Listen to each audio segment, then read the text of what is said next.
On Thursday, President Trump and the First Lady will host a Women's History Month event in the East Room.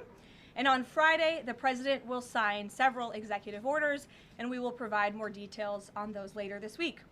As President Trump shared with the American people last night, the United States military is making tremendous strides towards achieving our military objectives for Operation Epic Fury. 10 days in, this campaign has been a resounding success thus far, and America's warriors are winning this important fight at an even faster pace than we anticipated. More than 5,000 enemy targets have been struck so far.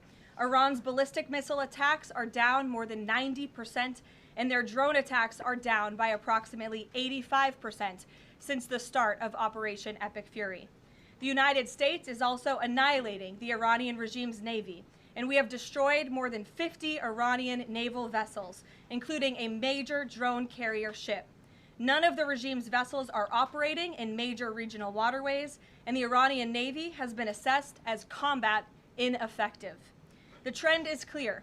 U.S. combat capabilities are increasing and growing more lethal and dominant by the day, while the Iranian terrorist regime's ability to respond has rapidly declined.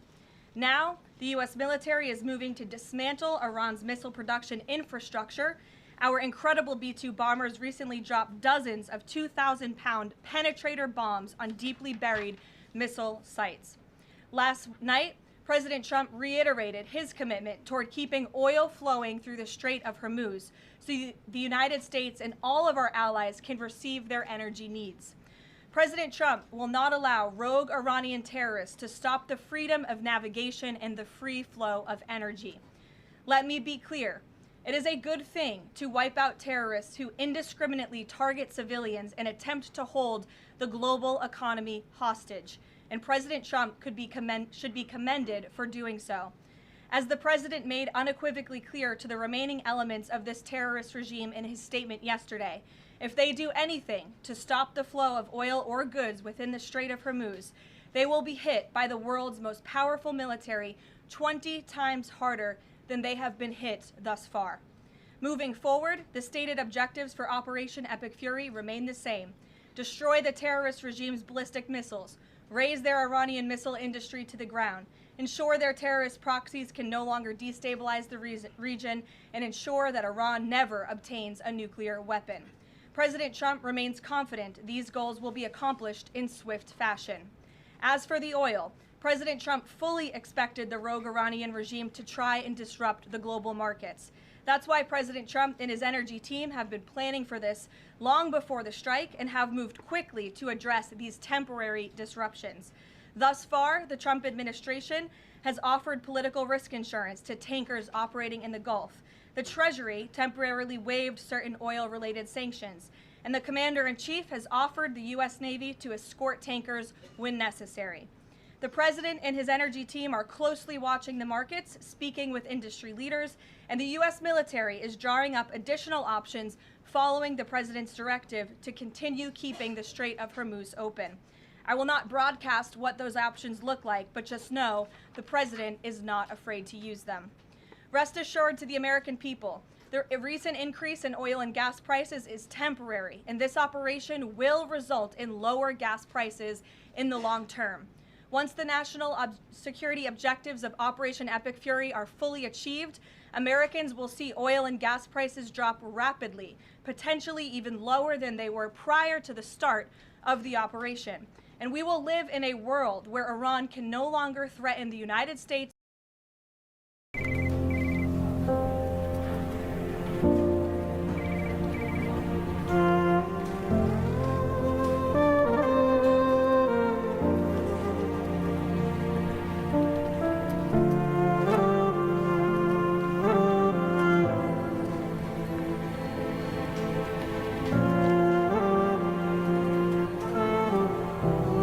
ये तुम बार बार किसे call कर रहे थे? तुमसे पूछ रहा हूँ। अम्मी को कह रहा था सर, कब से कह रहा हूँ उठा ही नहीं है। तो घर में किसी और से बात कर लो। अकेली रहती हैं सर वो। कोई दोस्त, कोई पड़ोसी वगैरह? अभी अभी शिफ्ट हुआ सर, वहाँ पे मेरे पास ऐसा कोई कांटेक्ट नहीं है उनको। आखिरी बार कब बात हुई थी?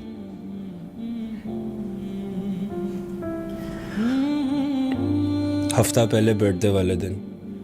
1 हफ्ता पहले? सर कल ही पैसे भेजे थे मैंने, पर अब उनका जवाब ही नहीं आ रहा। पैसे तो पहुंच ही गए होंगे, तुम पहुंचो। Thank you sir.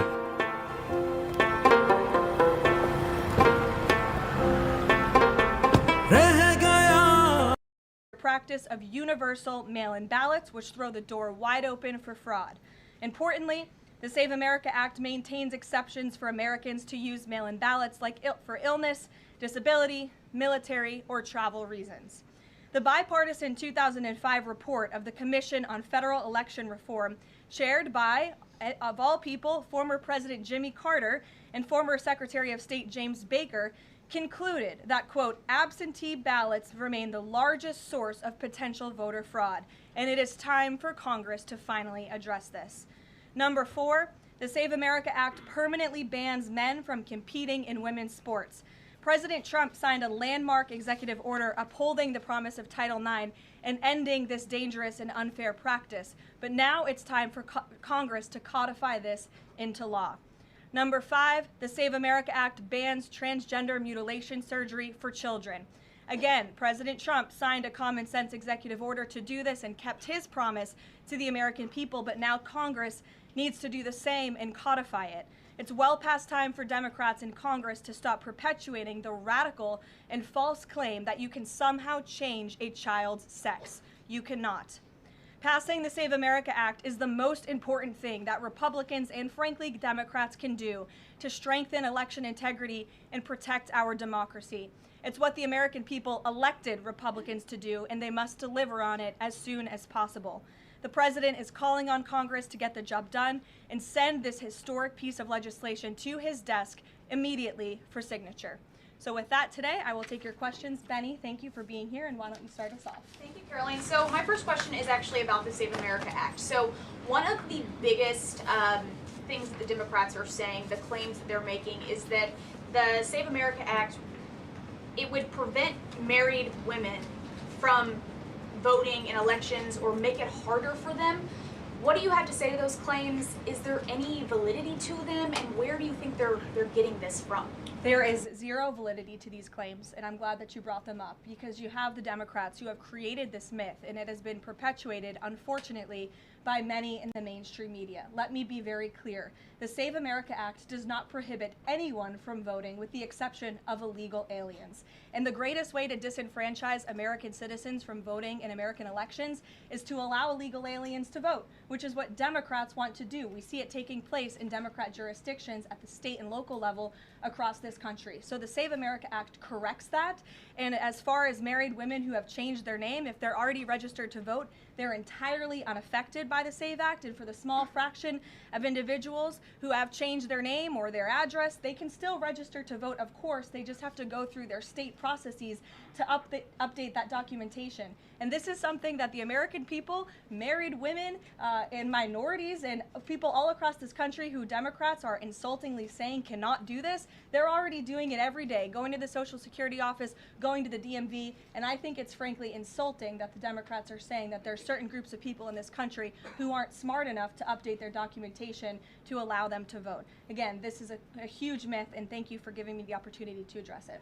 Of course, and then just one more question about DHS. The funding issue has been 3+ weeks now.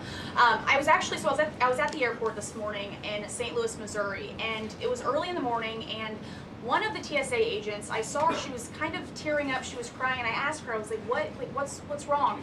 And she was like, I can't make my phone payment, I can barely make my car payment that's coming up. I think a lot in the Beltway, there's so much noise between Democrats, Republicans. It's the Democrats' fault, it's the Republicans' fault. But what is the White House's message to the American people that are struggling because they're not getting that paycheck? It's take away the politics. What do you have to say to those people?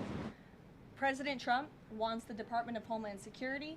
He wants TSA, he wants FEMA, he wants the brave men and women of our United States Coast Guard to receive their paychecks, and he wants this department to be fully funded and fully reopened. And so to any American out there who is struggling without a paycheck, we know there's more than 100,000 of you across the country. To any American out there who is showing up to an airport and facing incredibly long wait times and lines, call your Democrat member of Congress and tell them to fund the Department of Homeland Security. That's what President Trump wants to do, and it's completely ridiculous that the American people are suffering as a result of these partisan games that are being played by Democrats on Capitol Hill. Thank you. Steve. You said the operation was going faster than anticipated. What is your current timeline for how long the war will last? So look, as you know, Steve, the president and the U.S. military's initial timeline was about 4 to 6 weeks to achieve the full objectives of Operation Epic Fury. Again, to destroy their missiles and their ability to make them, destroy their navy, permanently deny them nuclear weapons forever, and to, of course, weaken their evil terrorist proxies in the region. We know that the U.S. military and our brave warfighters are quickly and expeditiously executing these objectives well ahead of schedule, but ultimately the operations will end when the commander-in-chief determines the military objectives have been met, fully realized, and that Iran is in a position of complete and unconditional surrender, whether they say it or not. Does the president still want Iran's unconditional surrender? Well, when President Trump says that Iran is in a place of unconditional surrender, he's not claiming the Iranian regime is going to come out and say that themselves. What the president means is that Iran's threats will no longer be backed by a ballistic missile arsenal that protects them from building a nuclear bomb in their country. I could make an empty threat, but if I have no actions to back it up, then it's an empty threat. And so President Trump will determine when Iran is in a place of unconditional surrender, when they no longer pose a credible and direct threat to the United States of America and our allies. Adriana. Can you explain why the Energy Secretary posted and then appeared to have deleted a post on X saying that the U.S. Navy escorted an oil tanker through the Strait of Hormuz?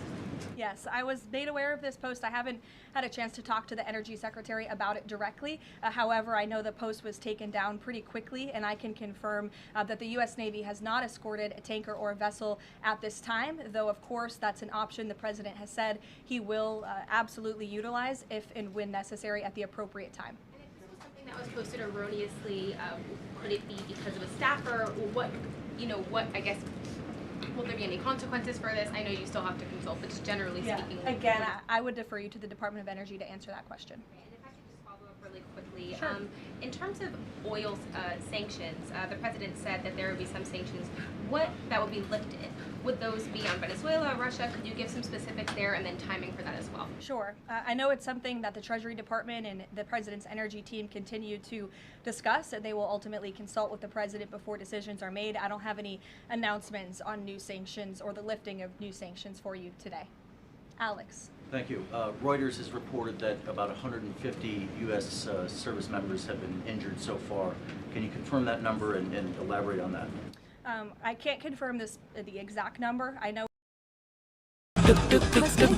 करके पहुंचे हम बाजार जहां शुरू में दिख गई लोगों की भरमार ये देखो 1500 में तो ऐसा कुछ तुमको मिलेगा भी नहीं। बराबर में तो 1200 को मिल रहा है भाई। हाँ? तो फिर ये दो जाओ वहीं। ठीक है, कुछ और देख लेती हूँ। प्राइस भी बढ़ी और चीज भी गई गुजरी। ट्रायल रूम कहीं है टूटा और कहीं तो है ही नहीं, एक से एक नखरा दिखाए हर कोई। इस जूते पे तो देखो निशान है कई। सही तो है बाजी, शायद वहम है कोई। हाँ? भाई साहब, इसमें और वैरायटी है कोई? खत्म हो गई। सिर्फ यही है? तो मैं अरे बाजी रुको तो सही। करके अफ्तारी वापस आते हैं यहीं। अभी तो 4 ही बजे हैं, कोई बात तक तो यहाँ कर रहा नहीं। ऐसे में बताओ हम जाएं कहाँ? हो जाएं टेंशन फ्री, चेज वैल्यू चले अभी। चेज वैल्यू, जहाँ मिले बहुत कुछ बच्चों और बड़ों के लिए भी, जैसे फुटवेयर, फैशन, अप्लायंसेस और ज्वेलरी, सब कुछ with amazing value for money. तो अपनी वैल्यू करें और चेज वैल्यू चलें।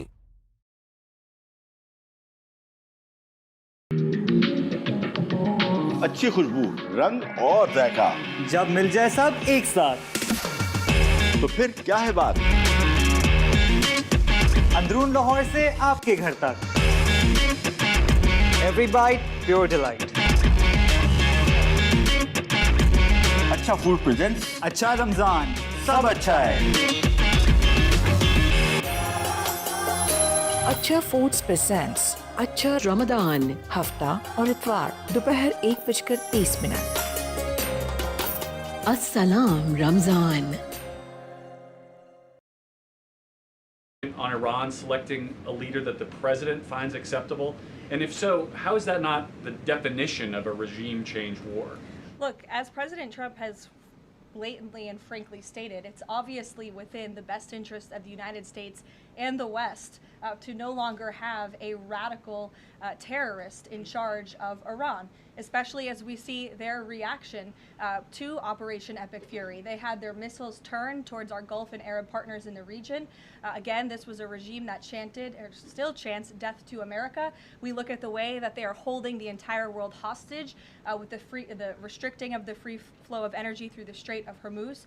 So the president, I think, is making quite an obvious comment. Again, as for the timeline of the military operations with respect to Iran, we have objectives that we have laid out that the commander-in-chief wants to see achieved. When they are achieved, then it will ultimately be up to the president to end this operation. Okay, so I think you're not exactly addressing my question, though. Is that political objective also necessary for the president to decide to end this war? Look, again, I just told you the objectives of Operation Epic Fury. When those objectives are met, the president will dictate the end of these operations when he deems that Iran no longer poses a credible threat to the United States of America. And again, it goes back to what does that unconditional surrender look like? Iran can talk all they want, and their words will be very empty when we've completely annihilated their navy, as we are doing, when we've taken out the threat of their ballistic missile capability, when we can firmly finally ensure that they can no longer make a nuclear bomb to threaten the United States and our allies and our troops in the region. And that's what President Trump is ultimately seeking to do with respect to this operation. Jennifer.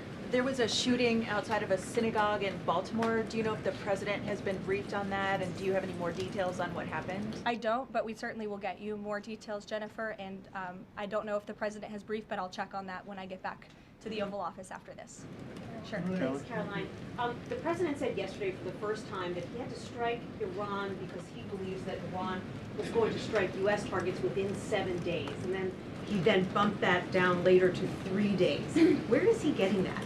Well, that's not the first time the president has said that he chose to launch Operation Epic Fury because he felt as though Iran was going to strike the United States and our assets in the region first. Again, I addressed this in the last briefing.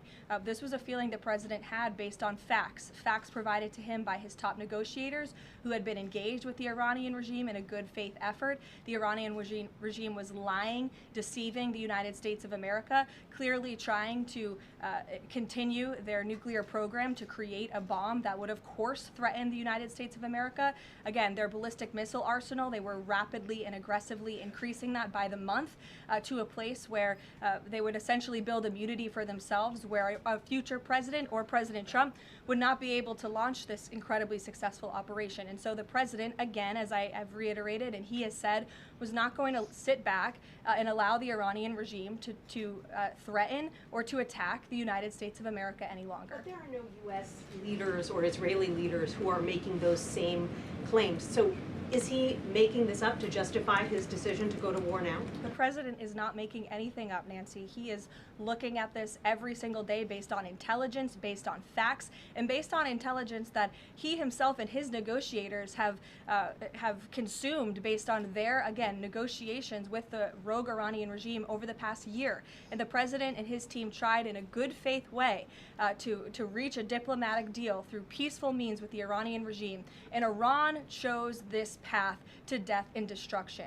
Iran wanted to attack the United States of America, and the president was not going to sit back and allow that to happen. He was not going to sit back and allow that to happen, and everyone in this room should be grateful for it. John.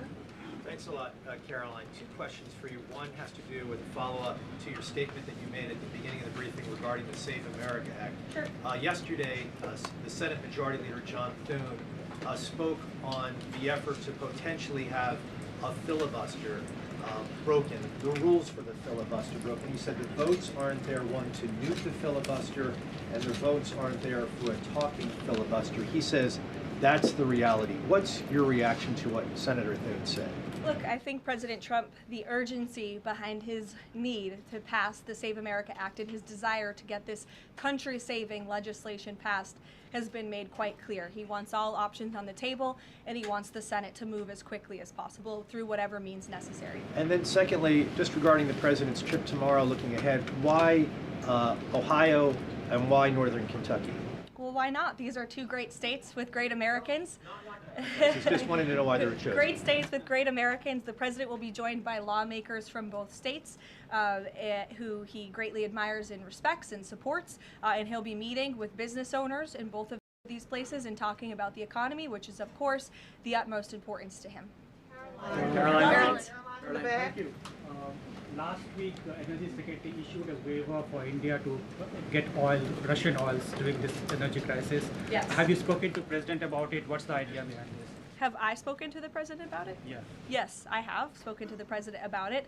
And the president and the Secretary of Treasury and the whole national security team came to this decision because our allies in India, as you know, Lalit, have been good actors and have previously stopped buying sanctioned Russian oil. So as we work to appease this temporary gap of oil supply around the world because of the Iranians, we have temporarily permitted them to accept that Russian oil. And this Russian oil was already at sea. It was already out on the water. So this short-term measure, we don't believe it will provide significant financial benefit to the Russian government at this time. I have one more question about Pakistan. You know, Pakistan is a neighbor of Iran, and Pakistan is also an ally of U.S. President has been praising a lot about the field marshal. Is Pakistan providing any kind of support in this war against Iran?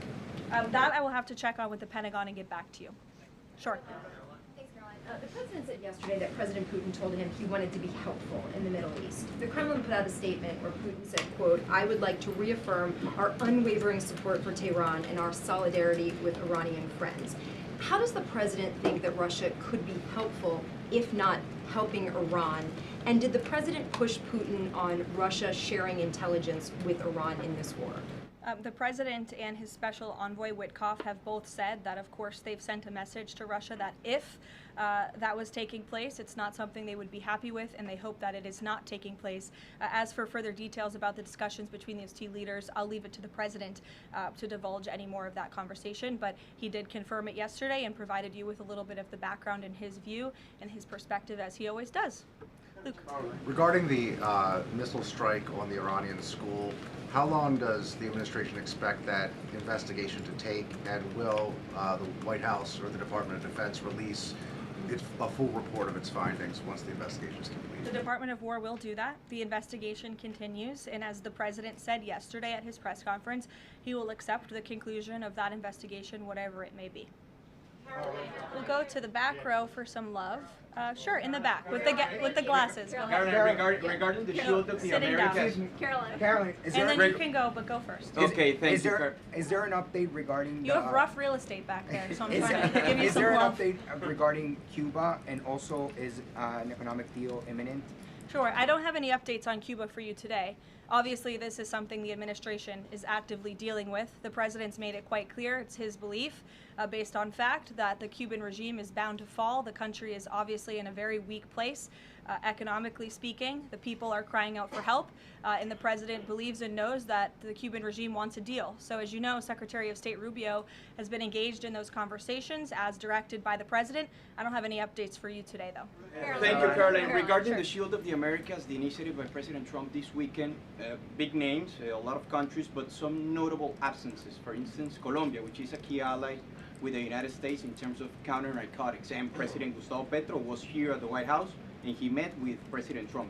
Why wasn't Colombia invited to the Shield of the Americas? I don't think we're seeing the level of cooperation we quite want to see yet from the Colombian government to invite them to the Shield of America's event in Pact, but we certainly hope that this newfound organization will expand and we can continue to invite additional member countries. But there was quite a few countries there. I believe there were 17 countries represented, 12 heads of state with the president over the weekend. They signed a defense agreement with all of our militaries to emphasize the need to combat drug cartels through Latin America in the Western Hemisphere, and ultimately, of course, to curb the illegal trafficking of drugs to the United States, which is the president's utmost priority in all of this. So it was a great event on Saturday, and we look forward to the coalition expanding. Kelly in the back.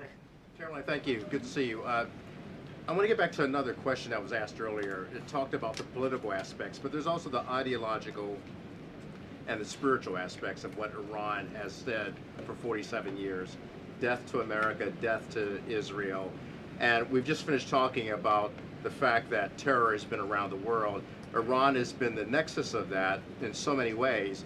Has the president stated clearly to the American people why this is such an imminent threat in order for Democrats on Capitol Hill and Republicans and the American people to understand how imminent the threat was?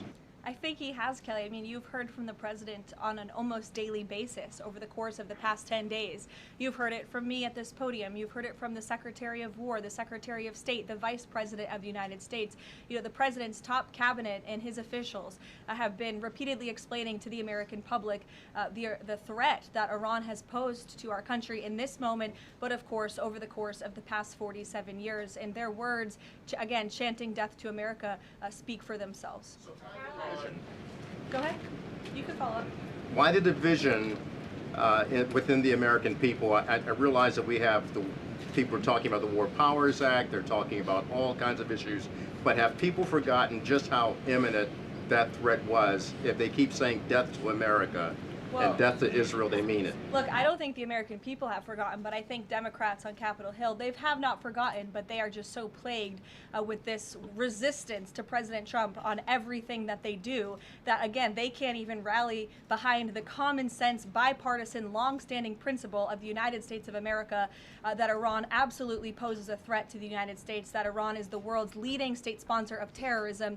And I think that's reflected again in their voting pattern. In 2023, every single member of the House of Representatives, with the exception of one, I believe the final vote was 412 to 1 in 2023 for a resolution condemning Iran as the world's state leading sponsor of terror. And now in this year, under this president in 2026, 53 Democrats voted against that exact same resolution with the exact same language. I don't think that's a change in the threat that Iran has posed to the United States. I think it's a change in the Democrat Party's thinking and their vicious hatred for President Trump.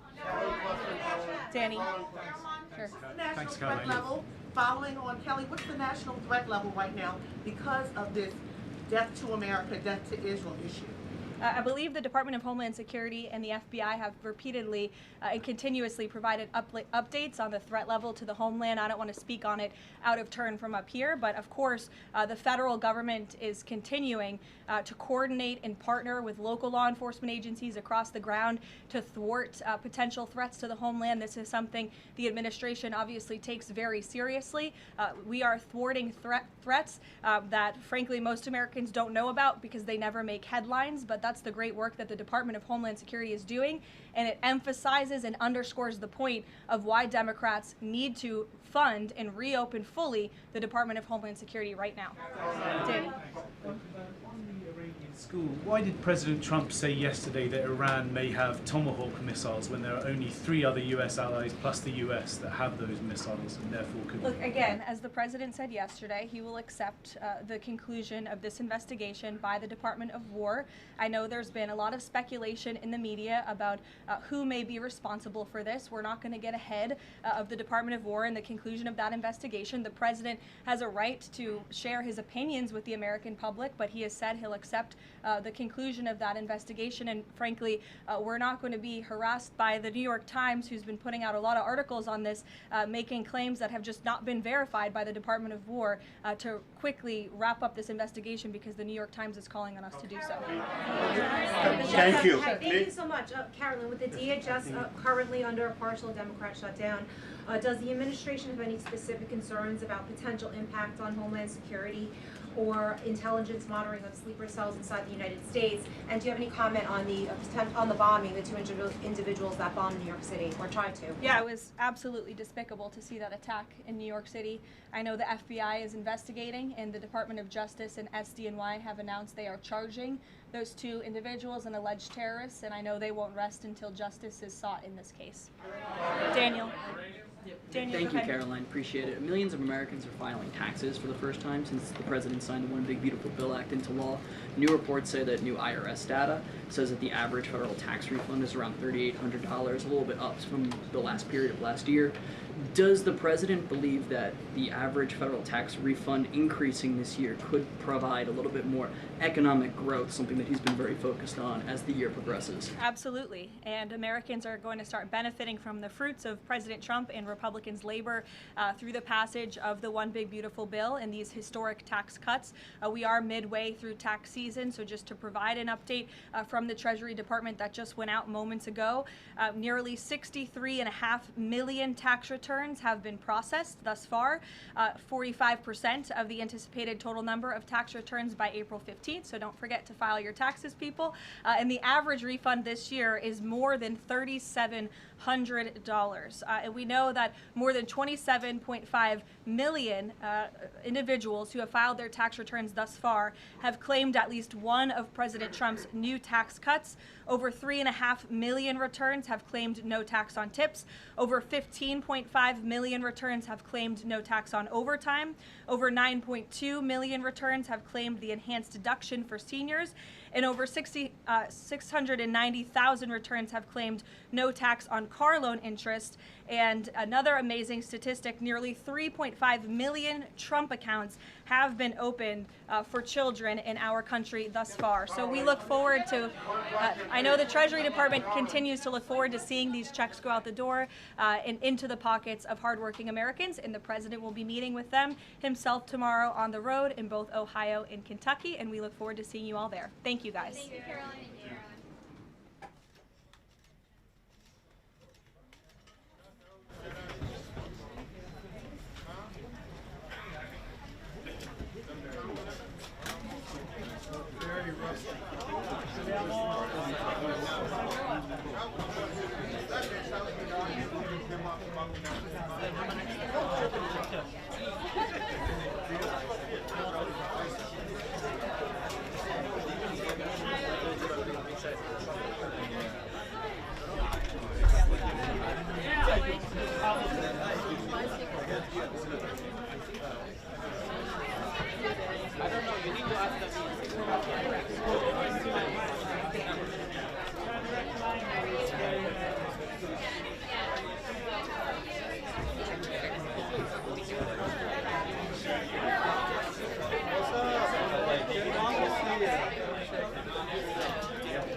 Sí.